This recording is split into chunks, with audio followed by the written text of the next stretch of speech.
Assalamualaikum warahmatullahi wabarakatuh. A very good day to everyone who watched this video. So my name is Alia Nushahada binti Muhammad Zamri with my metric number B22EC0013, and I am a third year student in Computer Network and Security. So this video will be all of the information gathered for my PSM1, which is Suspicious Transaction Detection Model for anti-money laundering based on machine learning techniques.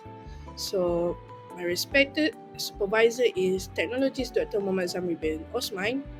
Respected first evaluator is Professor Madya Dr. Anazida Zainal, and my second respected evaluator is Dr. Bandar Ali Salih Arimi.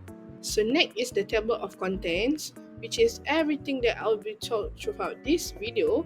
So the first one is introduction, the second one is problem background, third one is research questions, the fourth one is research objectives, the fifth one is proposed solution, the sixth one is machine learning techniques, seven methodology, and lastly is the conclusion of this presentation.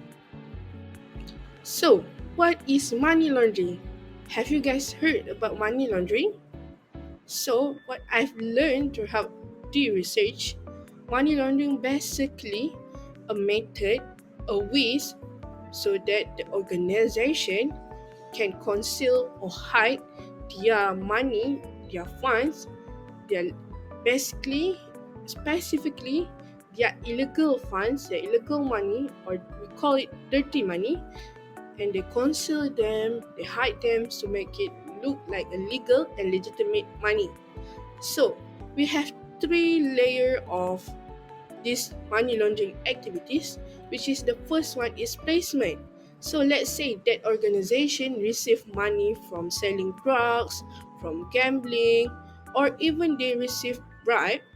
That money will go through the next layer, which is layering, which is multiple transaction by so that making the transaction looks legitimate. Let's say they open a business, which is the business is selling uncertain items, so that when they receive the profit or the money from the business, it looks like a legitimate money. And lastly, with that profit or the money they receive from their business, that will go through integration layer, which is all of that money they will buy properties or even buy stocks for investment. So this activity is actually bad for the economy. Hence, a lot of financial institutions have tried a lot of methods and ways to prevent this activity. So next is the problem background. Usually, financial institution will use traditional rule-based or scenario-driven approaches to detect illicit transaction or these money laundering activities. How it works? So in the past, usually let's say Bank Negara Malaysia only detect this money laundering activity if there is a sudden money transfer, like lump sum, and only the big amount of money, let's say 25 billion, so suddenly transfer into a person called A. Then Bank Negara will alarm with that transaction. However, what if the money laundering activity transferred using small amount, like only 1,000? It looks like a normal transaction and it looks like a legal transaction. As you can see from the diagram in the right, that diagram, if there is no one report to Bank Negara Malaysia, let's say Mr. A doesn't report to Bank Negara Malaysia, or Mr. B or anyone outside the firm doesn't report this illegal activity to Bank Negara Malaysia, this case will look like a legal activities. However, it is actually money laundering activities, and this can lead to the firm to expose into legal consequences.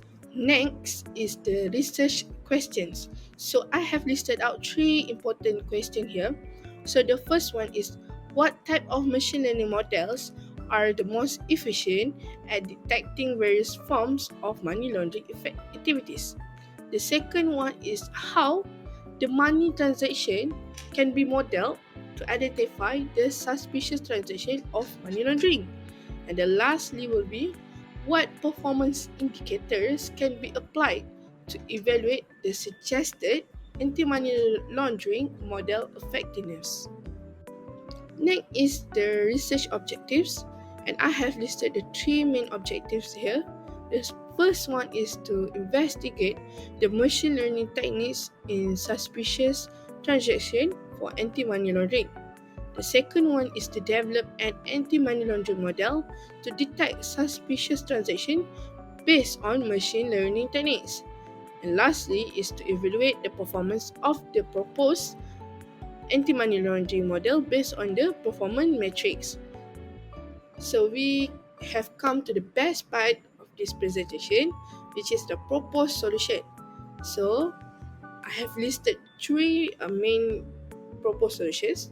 The first one is to determine the most promising strategies for suspicious transaction identification based on the project's specific requirement. So the three machine learning that I have listed is artificial neural networks.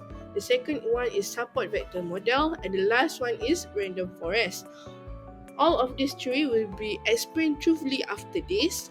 So the second proposed solution is to collect and pre-process a dataset of financial transaction to classify it as suspicious or not.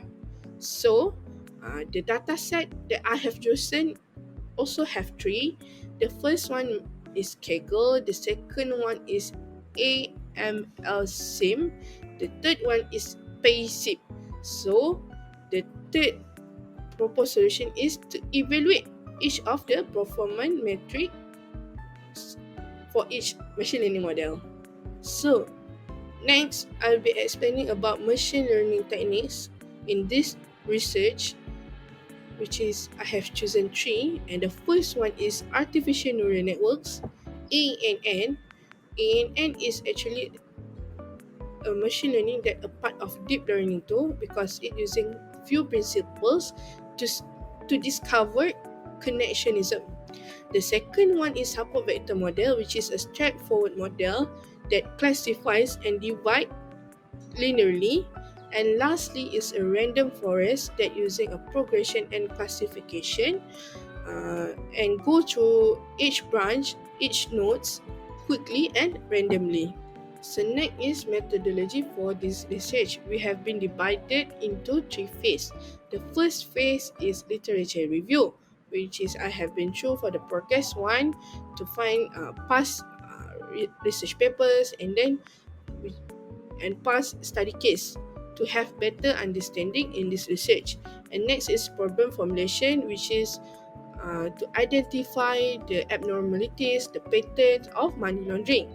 Next, in the second phase, we have data collection, which is we collect the raw data from the reliable sources such as Kaggle, and then we have AML SIM and PaySim, which is we can generate our own data sets inside using them. And then we have feature engineering, which is we turn from raw datasets into statistical dataset.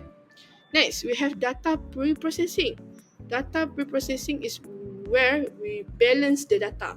Let's say we have unbalanced data. Let's say the data have more into suspicious transaction. So we balance the data so that we have 50-50. This is to ensure the machine model learns balancedly, because we doesn't want the data to learn suspicious detection only to ensure the model's accuracy. And then we have inside data pre-processing tool, we have the terms called smooth or smoothen. This is what I mentioned before this. When the data set is unbalanced, this smooth and smoothen helps the unbalanced data to be balanced. And then lastly, we have tokenization, where this tokenization method change or convert the textual information into numerical data. Then we have model development and training. This is where uh, we create a prototype machine learning and then train the prototype using the data sets. And lastly, we have hyperparameter tuning. We want the data sets, the output and the performance give the optimal results. Next, we have uh, performance measurement. In this performance measurement, we have four, which is true, positive, true, negative, false, positive, false, negative calculation to count the accuracy, precision, F1 score, and etc.